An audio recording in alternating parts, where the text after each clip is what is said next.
안녕하세요. 음악이 영화를 만났을 때 진행의 JR입니다. 최근 20, 30대 보이스피싱 피해가 급격하게 늘고 있다는데요. 젊은 층은 금융정보도 쉽게 접해 비교적 피해가 적은 세대였지만 날로 치밀해진 수사기관 사칭 수법 때문이라고 합니다.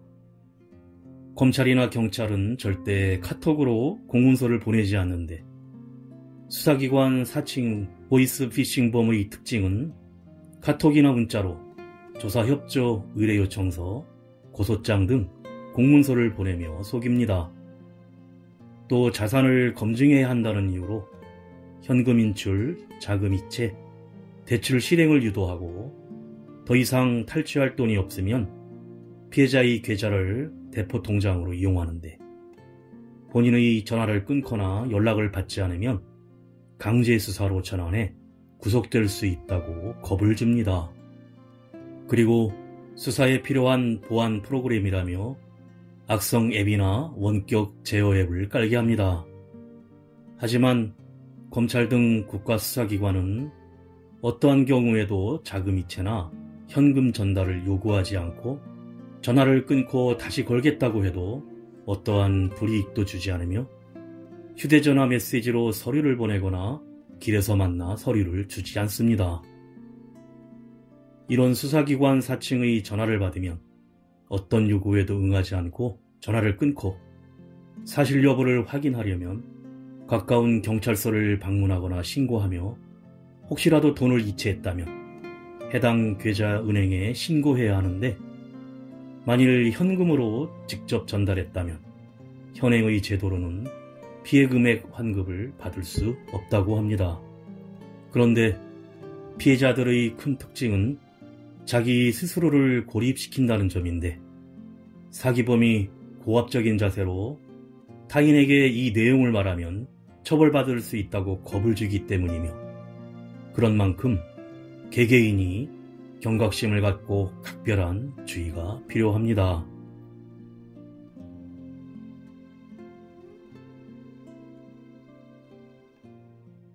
음악이 영화를 만났을 때 오늘 소개해드릴 영화는 지난 1월에 개봉되었던 한국 영화 시민 덕희입니다. 세탁소 화재로 인해 대출 상품을 알아보던 생활력 만렙 덕희에게 어느 날 거래은행의 손대리가 합리적인 대출 상품을 제안하겠다며 전화를 걸어옵니다. 대출에 필요하다며 이런저런 수수료를 요구한 손대리에게 돈을 보낸 덕희는 이 모든 과정이 보이스피싱임을 뒤늦게 인지하고 충격에 빠지는데 전 재산을 잃고 아이들과 거리로 나앉게 생긴 덕희에게 어느 날 손대리가 다시 전화를 걸어와 자신을 구해달라고 합니다. 경찰도 포기한 사건을 덕희는 손대리도 구출하고 잃어버린 돈도 찾겠다는 일념으로 필살기 하나씩 장착한 직장 동료들과 함께 중국 칭타오로 직접 날아가면서 시민 덕희의 보이스피싱 총체액 검거 작전이 시작됩니다. 먼저 가수 폴킴이 부르는 사랑 알 수 없나 봐 듣고 영화 이야기 시작합니다. 사랑 알 수 없나 봐 어떤 마음인지 자꾸 의심하게 돼 청개구리처럼 반대로 하게 되는 게 영리한 건지 어리석은 건지 나 알 수 없나 봐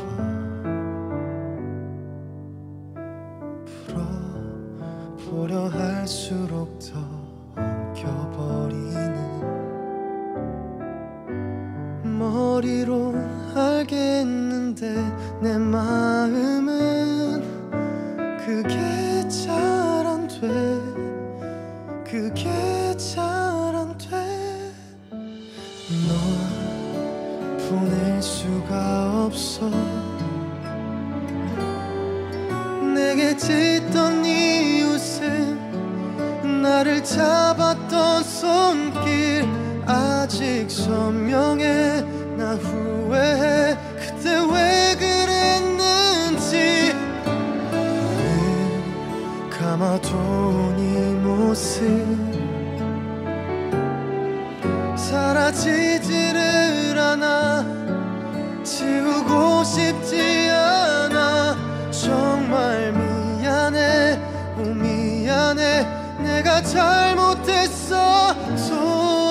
돌아와.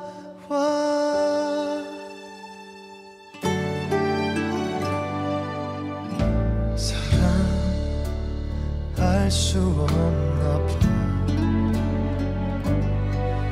나를 다독이는 너의 손길 때문에 떠나려 하잖아. 아무 말 하지마. 무섭단 말야. 아무 말 하지마. 아직 널 보낼 수가 없어.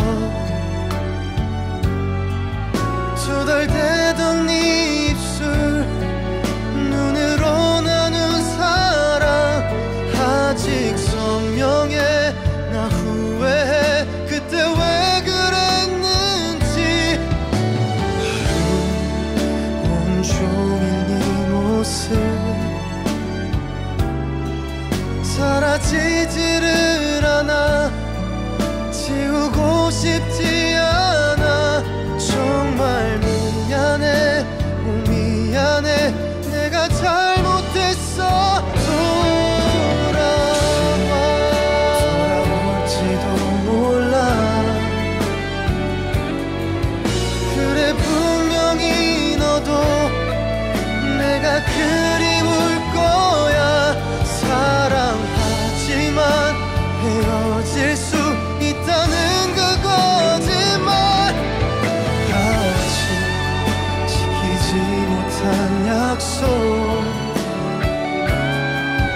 내겐 너무 많은데 다 해줄 수 있는데 다시 만나면 꼭 말할게.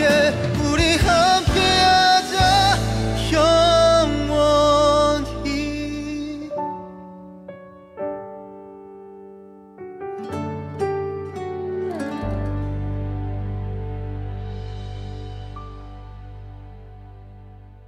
2016년 6월 경기도 화성의 세탁공장에서 일하는 덕희가 지각을 해 헐레벌떡 들어오며 영화가 시작됩니다.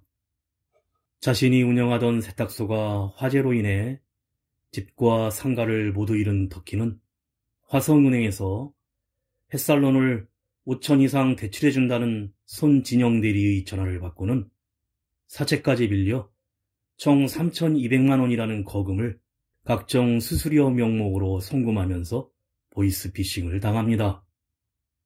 덕희는 자신의 경제 상황에 이런저런 생각할 틈도 없이 거래하던 은행을 믿었던 것이었는데 손대리가 일한다는 화성은행 지점을 찾아가지만 그곳에서 일하고 있던 손대리는 여성이었고 그때서야 보이스피싱을 당했다는 것을 한 덕희는 그 자리에서 쓰러져 호흡곤란을 겪습니다. 얼마 후 경찰서 진흥팀 박 형사에게 자신의 사연을 진술하고 빨리 수사해달라고 부탁하지만 100억대의 전세 사기 사건이 터져 넘쳐나는 업무에 담당인 박 형사는 덕희의 사건은 이미 계좌에 돈도 인출돼 버렸고 보이스피싱 추적도 되지 않아 수사할 단서가 없다며 반응이 미적지근할 뿐입니다. 덕희는 당장 아이들 놀이방에 보낼 돈도 밀려서 하는 수 없이 세탁공장 라커룸에 아이들을 재우고 공장 한 구석에 종이박스로 공간을 만들어 놓고 낮 시간에도 함께 보내야 하는 신세가 됩니다. 철없이 공장을 돌아다니며 놀고 있는 아이들을 잘 돌봐주는 회사 동생 숙자와 중국 출신 절친 복림의 배려로 어느 정도 버티고는 있지만 사채까지 끌어들이는 상황이라 현실은 더욱 암울하기만 한데 마침내 사건은 종결되고 박 형사는 수사 상황을 물어보는 덕희의 전화를 귀찮아하며 피하기에 급급합니다. 가수 강수지가 부릅니다. 흩어진 나날들.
한편 보이스피싱을 한 손진영 대리, 본명 권재민의 상황도 암울하긴 마찬가지였는데 고액 알바에 속아 중국 칭타오까지 날아와서 그대로 감금당한 상태로 열악한 환경에서 매일같이 전화를 수백 통씩 걸어야 하는 신세입니다. 야밤을 틈타 창문을 통해 탈출을 감행하지만 먼저 탈출을 감행했다가 붙잡혀 들어온 경찰과 경찰의 친구가 보이스피싱 일당에게 두들겨 맞는 모습을 보게 되는데 가족의 집 주소와 주민번호를 알고 있고 여동생의 딥페이크를 만들어 가족을 죽일 수도 있다고 협박합니다. 가족에 대한 협박에 욕설을 하자 총책이 무자비하게 야구방망이로 내려쳐 경찰의 친구가 살해당하고 경찰도 본보기로 다리가 부러져 절름발이 신세가 되는 걸 보고는 재민은 탈출을 포기합니다. 창문을 통해 다시 숙소로 들어오다가 건물에 춘화루라는 간판을 보게 되는데, 하지만 다음날 점점 더 가해오는 협박과 폭력에 재민은 다시 한번 마음을 고쳐먹고 이곳을 꼭 탈출해야겠다는 결심을 합니다. 그 시각 덕희는 더뎌지는 수사에 울분이 터져 박 형사에게 따지러 가는 와중에 재민의 이 전화가 다시 걸려오는데, 화성은행 손대리라는 말에 보이스피싱범인 재민에게 모든 욕을 퍼부어댑니다. 그러자 재민은 덕희에게 보이스피싱 일당에 대한 모든 걸 제보하겠다고 하지만, 재민의 말을 처음엔 의심하고 경찰에는 신고할 수 없어 덕희에게 제보한다고 하자 왜 하필 나냐는 덕희에게 아줌마가 제일 빨리 돈을 보냈다며 그만큼 추진력이 좋을 것 같다고 합니다. 제대로 제보를 받기 위해 5분 뒤에 다시 연락하자고 전화를 끊고 박 형사에게 연락하지만 통화가 되지 않고 112 상황실에도 연락하지만 딱히 해결책을 주지 않고 진상으로 취급해 제대로 된 응대를 하지 않습니다. 근무 시간이 지나가 통화할 수 있는 시간이 줄어드는 와중에 재민은 기지를 발휘해 감시자를 속이기 위해 가장 효과적인 정보를 전달할 방법을 짜내어 홈페이지 주소라며 보이스피싱 장소를 알리기 위해 키보드 자판 그대로 CNSGHKFN RKSVKS 3CMD DUCRJSANF WNDRNR CLDKDH, 즉 춘하루 간판 3층 옆건물 중국 칭타오라는 메시지를 전달합니다. 덕희도 다행히 메모지에 적고 메시지를 잘 해석에 성공해서 박 형사를 찾아가 전달하지만 정확한 콜센터 주소가 아니면 중국 공안과 공조수사를 해야 하는 재수사는 어렵다는 대답만 듣게 됩니다. 가수 최용준이 부릅니다. 갈채.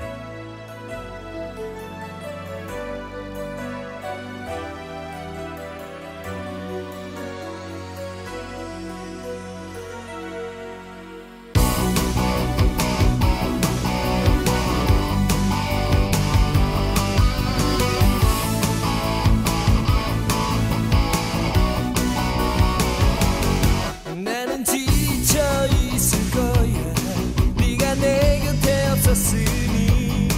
하지만 이제부터 항상 난 둘이야. 지쳐 쓰러져도 좋아. 네가 일으켜줄 테니까 언제나 너를 떠올릴 거야. 어둠 속에 내버려져 지내왔던 나날들, 날 괴롭히던 아픈 기억 이제는 지울 수 있어. 지금부터 눈을 뜰 거야. 세상 아주 작은 곳까지 맑은 눈으로 바라보게 날 도와줘. 힘겹던 내 생에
확실한 삶이 아냐. 지금껏 숨을 겨우 이어온 것뿐이야. 힘겹던 내 생에 커다란 힘을 전해줄 너의 따스했던 조그만 손을 내밀어줘. 너의 따스했던 조그만 손을 내밀어줘.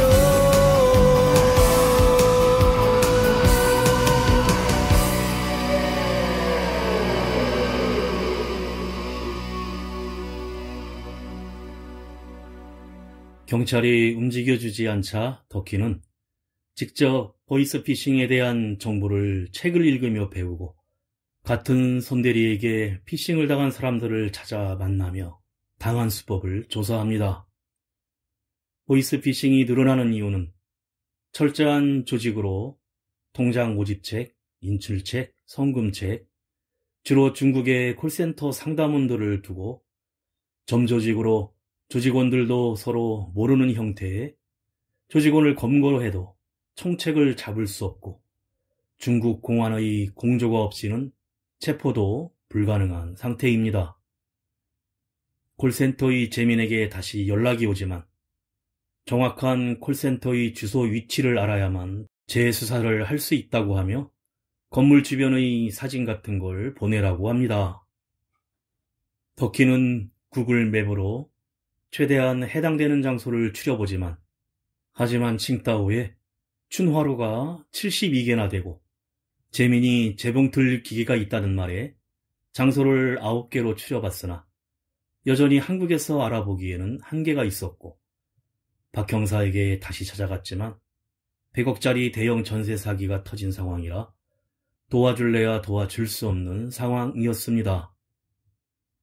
그런데 덕희의 어린 아이들이 열악한 공장 라커룸에서 지내는 것을 보다 못한 회사 내부의 누군가가 아동학대 신고로 경찰은 두 아이를 분리조치해 보호센터로 데려가고 덕희는 경찰이라는 사람들이 잡으라는 놈은 안 잡고 우리 애들이나 데려간다며 오열하며 쓰러집니다. 덕희는 서러움에 울먹이며 박 형사에게 야 공공아 대한민국 경찰이 다 너 같을까봐 무섭다며 메시지를 남기는데 그날 밤 숙자와 봉임과 함께 술을 먹다가 직접 중국으로 찾아가야겠다고 덕희가 결심을 하고 칭타오에서 택시기사를 하는 봉림의 동생 에림이 있었고 중국어에 능통한 봉임까지 꼬드겨서 직접 칭타오로 날아가서 보이스피싱 총책을 잡기로 결심합니다. 봉림이 중국에 가서 어떻게 콜센터를 찾고 총책을 잡을 수 있겠냐고 난색을 하자 덕희는 보이스피싱 제보 보상금 최대 1억 원 지급이란 포스터 전단지를 꺼내 보이며 주말을 끼워 하루만 월차를 내고 같이 가자고 해서 설득에 성공합니다. 가수 유미가 부릅니다. 별.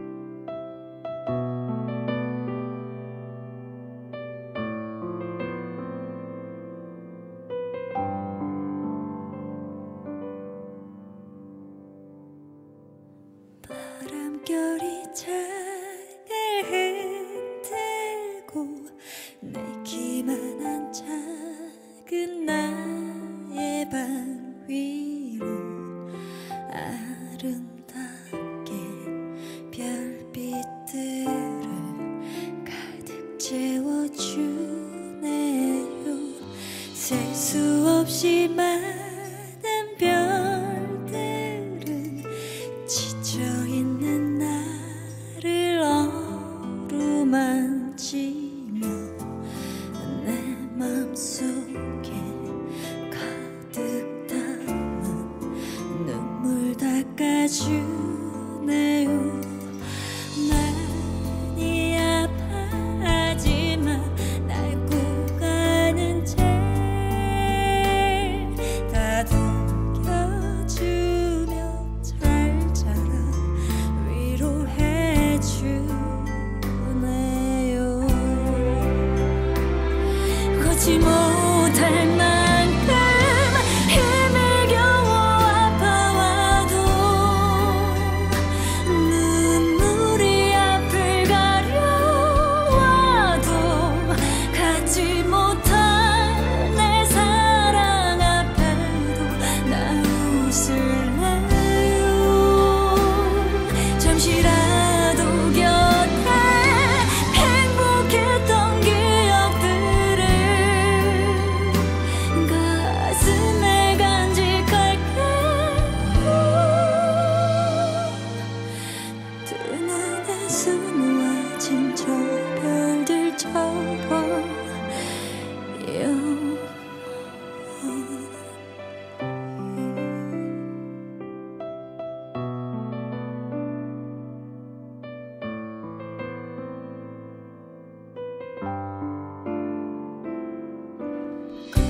꾸듯 다가오네요. 유난히도 밝은 나의 별 하나 눈부시게 반짝이며 어깨 위로 내려와 자꾸 슬퍼하지만 손 꼭 잡은 채 날 만져주며 따스히 날 감싸주네요. 걷지 못할 만큼 힘을 겨워 아파와도 눈물이 앞을 가려와도 갖지 못할 내 사랑 앞에도 나 웃을래요. 잠시라도 곁에 행복했던 기억들을 가슴 속에 간직할게요. 두 눈에 수놓아진 저 별들처럼 나 오늘만은 안 울어요. 눈물이 가득 차와도 저기 저 별들처럼 나 웃을래요.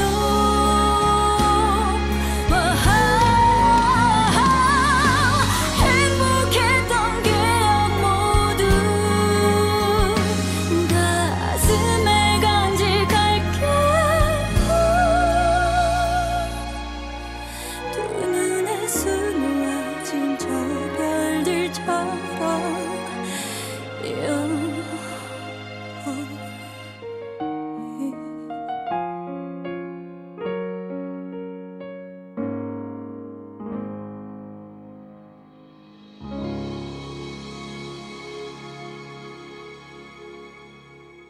드디어 중국 칭타오 공항에 도착한 세 사람은 마중나온 복림의 동생 에란을 반갑게 만나 곧바로 미신 관련 공장이 있는 춘화루 9개 장소를 찾아가기 시작합니다. 복림의 중국어로 하나 둘씩 춘화루 간판이 있는 공장을 찾아가지만 9개 모두 진짜 옷 만드는 공장이었고 이 정보만으로는 찾기가 난감합니다. 그래서 사실 칭타오에 춘화루가 72개였다며 다시 할 수 있는 만큼 찾아가기로 하는데, 한편 정보가 너무 없다는 덕희의 재촉에 재민은 모아둔 돈으로 관리팀장에게 뇌물을 먹여 비록 전화 걸기가 되지 않지만 핸드폰을 쓸 수 있고 비교적 출입이 자유로운 관리직이 되어 또 다른 제보를 준비합니다. 그런데 보이스피싱 총책은 팀장과 관리자들의 만남 장소에 심어놓은 도청장치를 통해 이들이 뒷담화하는 소리를 듣고는 칭타오의 콜센터를 정리해 버리기로 결정합니다. 그날 밤 현장 관리직이 된 재민이 구형 핸드폰으로 보이스피싱 관련 서류와 콜센터 현장의 수백 장 가까운 사진을 찍고 몰래 사무실에 들어가 컴퓨터로 약 400장 이상을 수신자 덕희 이름으로 박 형사에게 보냅니다. 화성의 경찰서는 발칵 뒤집혀지고 재수사가 되는 듯 했지만 정확한 주소가 없다며 실제 수사를 진행하지 못하자 박 형사는 덕희를 진심으로 도와줘야겠다고 생각하고 그 사진들을 덕희에게도 보내는데 덕희는 박 형사의 사과를 받고 나서 시간 있으면 유돌이 좀 챙기시라는 말을 남기고 전화를 끊었고 메일로 덕희에게 보낼 때 제목이 미안합니다. 제가 유돌이가 없었습니다. 라고 보냅니다. 덕희는 사진들을 받고 그동안 숙자가 찍었었던 사진들을 대조하여 보이스피싱 센터의 주소를 알아내고 재민이 그곳에 있는 것을 발견하는 데 성공하고 정확한 콜센터의 주소를 박 형사에게 보내 경찰의 재수사와 함께 중국 공안과 공조에 성공하게 됩니다. 그리고 준하루 앞에서 오수선 아줌마로 위장하면서 재민에게 CNSGHKFN 521 춘하루 521 광고 판 메시지를 흔들어 재민과도 접선에 성공하는데 덕희는 자신의 특기인 수선을 이용해 수선 좌판을 열었고 재민이 수선을 맡기러 와 통화가 가능한 자기의 휴대폰과 함께 한국 형사가 내일 도착할 거란 메시지를 전달하는데 성공합니다. 가수 잔나비가 부릅니다. 초록을 거머쥔 우리는.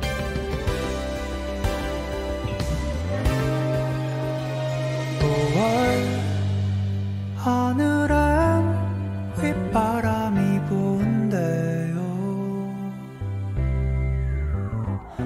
눈여겨둔 볕에 누우면 발베개도 스르르르 근래에 몸짓은 계절을 묘사해요.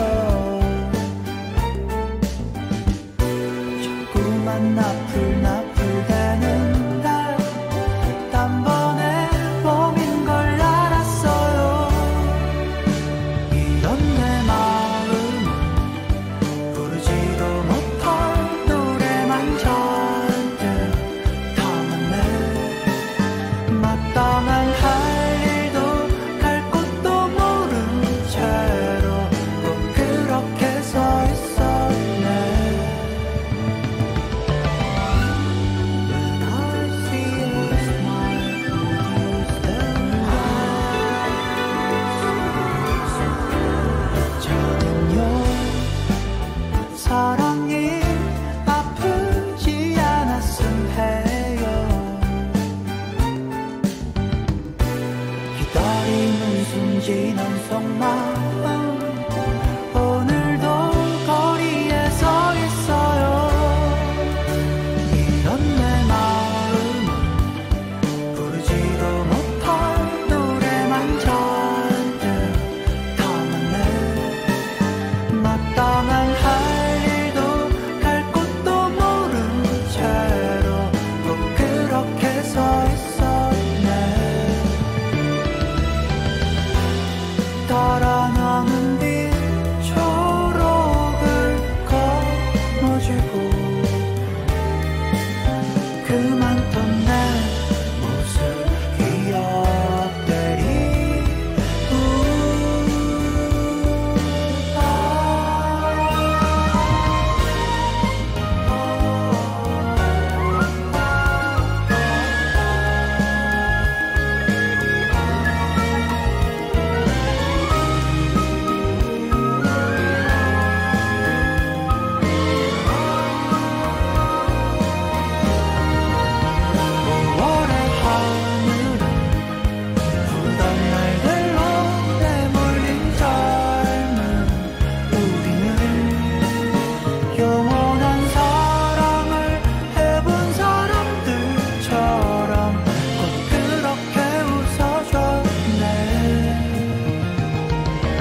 덕희는 재민에게 청책이 이곳 콜센터에 오게 되면 문자로 연락해달라는 쪽지를 넘겨주었고 이제 박 형사를 기다리기만 하면 되는 상황이었습니다.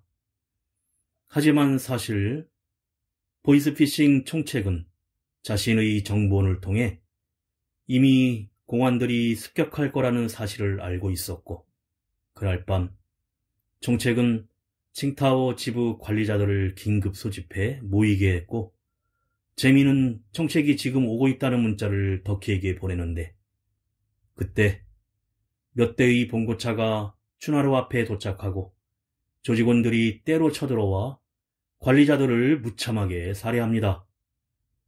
그리고 고급 승용차에서 총책이 내려 콜센터 안으로 들어가자 이를 덕희 일행은 지켜볼 수밖에 없는 상황입니다. 콜센터 요원들은 충칭과 광저우로 각각 차에 태워 끌려가고 머리가 커졌다고 판단되는 관리직들은 모조리 칼침을 당하면서 재민도 관리직이라 복부에 칼을 맞지만 쓰러져서도 덕희의 폰으로 총책의 모습을 영상으로 촬영해 두는데 마침 약에 취해 화장실에 쓰러져 있던 한쪽 발이 부러진 경찰이 재민을 부축해 덕희와 만나는데 재민은 사기쳐서 죄송하다며 자기도 하고 싶어서 한 건 아니라고 울먹거리는데 이어 구급차와 공안이 출동하게 됩니다. 덕희는 차를 타고 떠나갔던 총책이 재민의 영상을 보고는 칭타오 공항으로 갔다는 사실을 알고 복림에게 뒤를 맡기고 숙자와 에린과 함께 칭타오 공항으로 떠납니다. 한편 뒤늦게 온 박 형사는 중국 공안 팀장이 사기반이 아닌 마약반이 조사한다는 허무맹랑한 소리를 듣고 제대로 수사가 안 되고 있음을 직감하지만 중국어를 못하는 박 형사 대신 복림이 통역을 하면서 방송국이나 인터넷 등에 이런 중국의 공안 때문에 보이스피싱 총책을 놓쳤다는 사실을 퍼뜨리겠다고 반협박을 해 공안의 지원을 얻어내어 뒤늦게 칭타오 공항으로 출발합니다. 가수 여은이 부릅니다. 늦은 밤 잠들어 있을 너에게.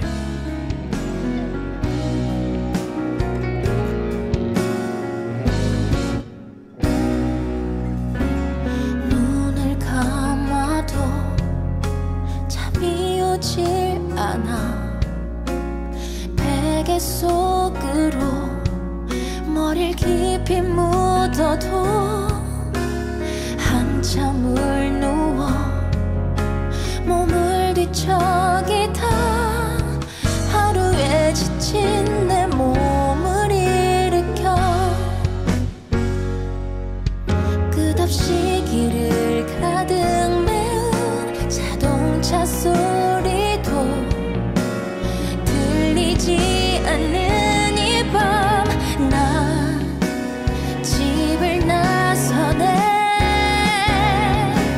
늦은 밤 홀로 거리에 나오면 모든 건 잠들어 있고 시간이 멈춘 듯해 고개를 들어 올려다본 밤하늘 속엔 오늘따라 별이 밝은데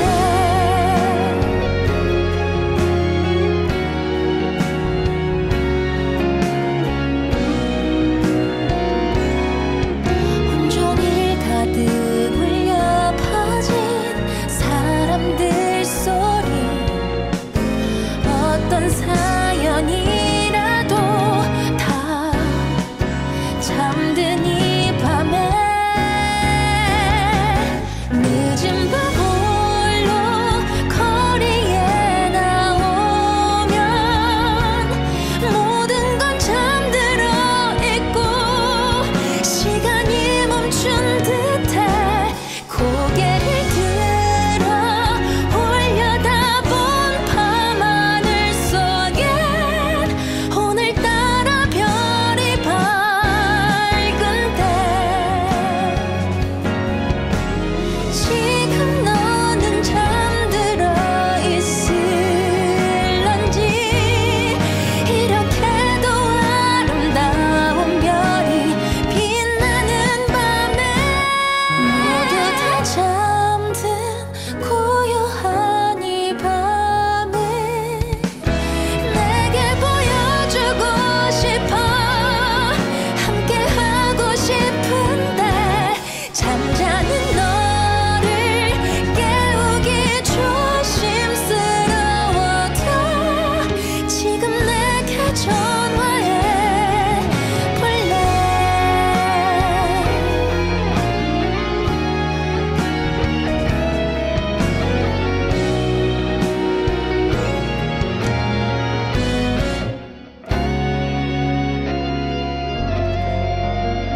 에림이 운전하는 택시 안에서 재민이 찍은 영상을 보며 총책의 습관을 하나하나 꼼꼼히 체크한 덕희는 왼손에 찬 손목시계를 습관적으로 흔든다는 사실을 알게 되는데, 공항에 도착해서 여러 인파 중에 신사복을 말끔히 차려입고 시계를 찬 왼손을 흔드는 총책을 쉽게 찾아냅니다. 뒤따라다니는 덕희와 숙자를 총책이 먼저 알아보곤 능숙한 한국어로 왜 졸졸 쫓아다니냐고 덕희를 협박하는데, 보이스피싱 피해자라는 말과 3,200만 원이라는 덕희의 말에 등신이라며 코드숨을 치는 총책은 가방에서 10만 달러를 꺼내주며 이걸 받고 이제 그만 쫓아다니지 말고 사건은 묻고 꺼지라고 합니다. 액수만 놓고 보면 빼앗긴 돈의 3배가 넘는 돈이기도 했고, 총책의 무시무시한 협박에 숙자가 그만 돌아가자고 사정하지만 덕희는 오히려 사기꾼 주제에 적반하장으로 피해자를 조롱하는 총책의 태도에 더욱 분노하며 뒤쫓아갑니다. 숙자의 만류도 뿌리치고 총책을 막아선 덕희는 받은 돈을 내던지며 내가 바보가 아니라 사기치는 네가 나쁜 놈이라고 소리치고, 화가 난 총책은 덕희를 화장실로 끌고 가 무자비하게 구타하는데, 피투성이가 낸 덕희를 뒤로하고 비행기를 타러 가지만 덕희는 오묘한 미소를 짓습니다. 바로 총책과 몸싸움 중 안주머니의 여권을 덕희가 빼내었고, 급히 되돌아온 총책에게 한국 이름이 오명환이었냐면서 여권을 뜯어 입에 넣고 먹어버리자 공항에 발이 묶인 총책은 덕희를 죽이려고 목을 조르는데, 이때 뒤늦게 도착한 박 형사와 공안들이 들이닥쳐 체포하고 박 형사가 총책을 주먹으로 가격하며 수갑을 채웁니다. 그리고 덕희 덕분에 총책을 잡게 되어 고맙다고 하는데, 피투성이가 된 덕희를 부축하는 복림, 숙자, 에림과 함께 승리의 미소를 짓습니다. 한국으로와 일상으로 돌아온 덕희는 오명환의 변호사가 찾아와 제시한 3억이란 거액의 합의금도 거부하고 아이들과 친구들이 있는 집과 영상통화를 하며 파티를 준비하는데, 한편 다행히 목숨을 건진 재민은 병원에서 경찰에게 탈출하고 싶어서 김덕희에게 제보했다고 진술하는 모습으로 마무리됩니다. 자막으로 영화의 모티브가 된 실제 주인공은 화성시에서 평범하게 세탁소를 운영하던 김성자 씨고, 1억의 현상금은 당시 경찰청에서 홍보했던 포스터지만 실제로 1억 원이 지급된 적은 한 번도 없다면서 영화가 끝이 납니다.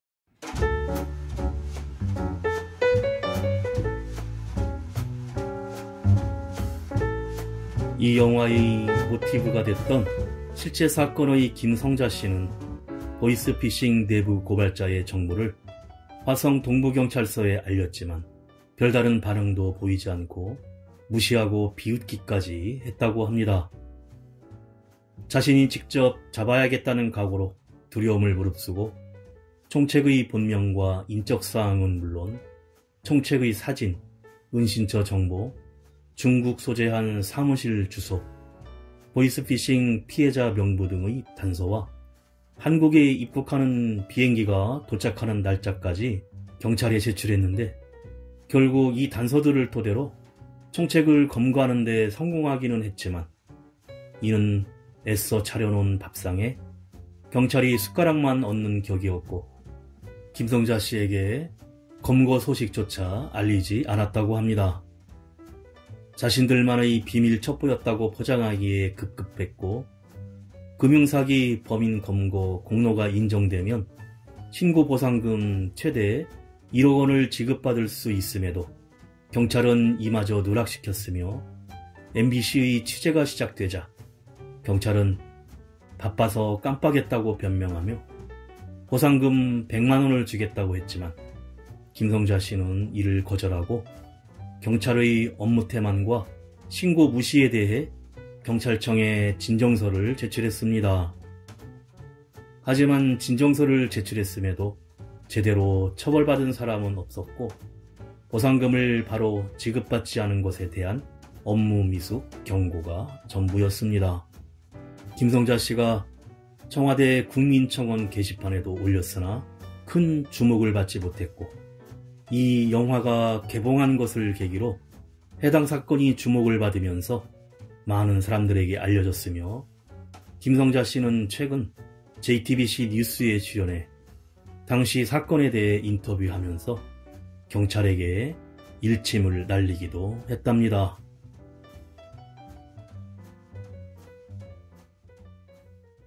음악이 영화를 만났을 때 오늘 소개해드린 한국 영화 시민 덕희였는데요. 정부는 보이스피싱 신고와 관련한 국민 불편의 해소를 위해 국번 없이 112번, 인터넷은 보이스피싱 지킴이 사이트로 일원화했는데 이에 따라 보이스피싱 신고 절차 및 피해 규제가 대폭 간소화돼 한 번의 신고로 사건 처리부터 피해 구제까지 원스톱으로 처리될 수 있다고 합니다. 마지막으로 가수 신해철이 부르는 더 늦기 전에 들으며 인사드립니다. 지금까지 JR이었습니다. 오늘도 인생을 영화처럼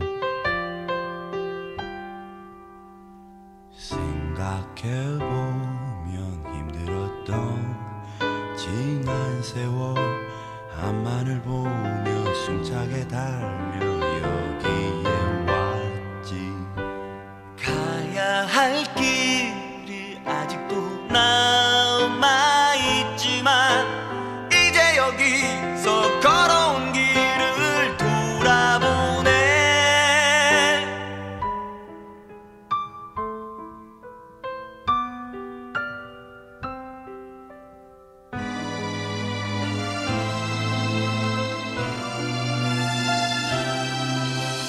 어린 시절에 뛰놀던 정든 냇물은 회색 거품을 가득 싣고서 흘러가고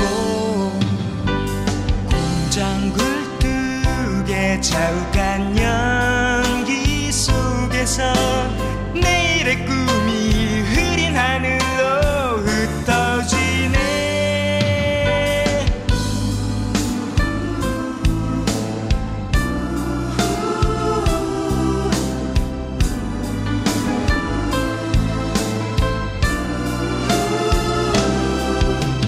하늘 끝까지 뻗은 회색 빌딩 숲, 이것이 우리가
자, 이제 우리가 할 일이 뭐라고 생각하나?